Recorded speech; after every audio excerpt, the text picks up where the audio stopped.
Good evening friends, welcome to our channel. Big breaking న్యూస్కి స్వాగతం. ఎవరైతే మన ఛానల్ని మొట్టమొదటిసారిగా వీక్షిస్తున్నారో ఎవరైతే ఉన్నారో ప్రతి ఒక్కరు కూడా మన ఛానల్ సబ్స్క్రైబ్ చేసుకోండి. ఉద్యోగులకు సంబంధించిన అప్డేట్ అనేది ఎప్పటికప్పుడు మీకు వీడియోస్ అనేది అందుబాటులో ఉంచడానికి మన ఛానల్ పూర్తిగా మీకు సహకరిస్తుంది. కాబట్టి ప్రతి ఒక్కరు కూడా మన ఛానల్ సబ్స్క్రైబ్ చేసుకోండి. బెల్ అనే గంటను ఆన్లో పెట్టుకోండి. ఈ బెల్ అనే గంటను ఆన్లో పెట్టుకోవడం ఎందుకంటే మన ఛానల్లో పెట్టే ఏదైనా వీడియో మీకు మీ మొబైల్కే నోటిఫికేషన్ రూపంలో రావడం జరుగుతుంది. కాబట్టి అందరికంటే ముందుగా మీరు చూడడానికి అవకాశం అయితే కనిపిస్తుంది. అదేవిధంగా వీడియో నచ్చినట్లయితేనే లైక్ చేయండి.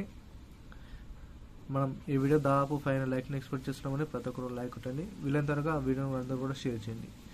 వీడియో ఇక్కడ స్కిప్ చేయకుండా ఇన్ని వరకు చూడడానికి ప్రయత్నించండి. ఉద్యోగులకు సంబంధించిన పెన్షన్లకు సంబంధించిన లేటెస్ట్ అప్డేట్ అయినా లేదంటే డైలీ న్యూస్ పేపర్లో వచ్చిన న్యూస్ ఎప్పటికప్పుడు అప్డేట్ అనేది మీకు అందించడం జరుగుతుంది. ప్రతి ఒక్కరు కూడా సబ్స్క్రైబ్ చేసుకుని బెల్ ఐకాన్ గంటను ఆన్ పెట్టుకోండి. వివరాలకు వెళ్ళిపోయినట్లయితే ఉద్యోగులకు 30% ఐఆర్ రేపటి నుండి అమలు. ఎవరైతే ప్రభుత్వ ఉద్యోగులుగా పనిచేస్తున్న ఇటు తెలంగాణ వాస్తవ్యులైన అదేవిధంగా ఆంధ్రప్రదేశ్కి సంబంధించిన వారు ఎవరైనా సరే ప్రభుత్వ ఉద్యోగుల్లో పనిచేస్తున్న వారందరూ కూడా ముఖ్యమంత్రి గారు రేపటి నుండి 30% ఐఆర్ అనేది మధ్యంతర వృద్ధికి సంబంధించి 30%గా పరిగణించాలని కూడా పేర్కొనడం జరిగింది. గతంలో 28% ఉన్న ఐఆర్ను దాదాపు 2%గా పెంచి 30%గా పరిగణించాలి, వారిని ఆదుకోవాలని కూడా ప్రభుత్వంకి అయితే విన్నవించడం జరిగింది. ఉద్యోగస్తుల నుంచి పిలుపుల మేరకు ప్రభుత్వం అయితే ఈ నిర్ణయం అయితే తీసుకోవడం జరిగింది. రేపటి నుండి వీటి అమలు దిశగా ప్రభుత్వం అయితే సన్నాహాలు చేసి జీవో అయితే జారీ చేయడం జరుగుతుంది. ఈరోజు అయితే దీనికి సంబంధించిన ఇన్ఫర్మేషన్ అయితే ఇదండి. ఇక రేపైతే దీని గురించి ఏదైనా అప్డేట్ వస్తే ఎప్పటికప్పుడు మీకు వీడియోస్ అనేది అందుబాటులో ఉంటాయి.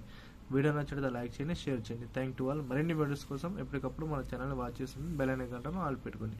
లైక్ చేయడం మర్చిపోకండి. Thank you all.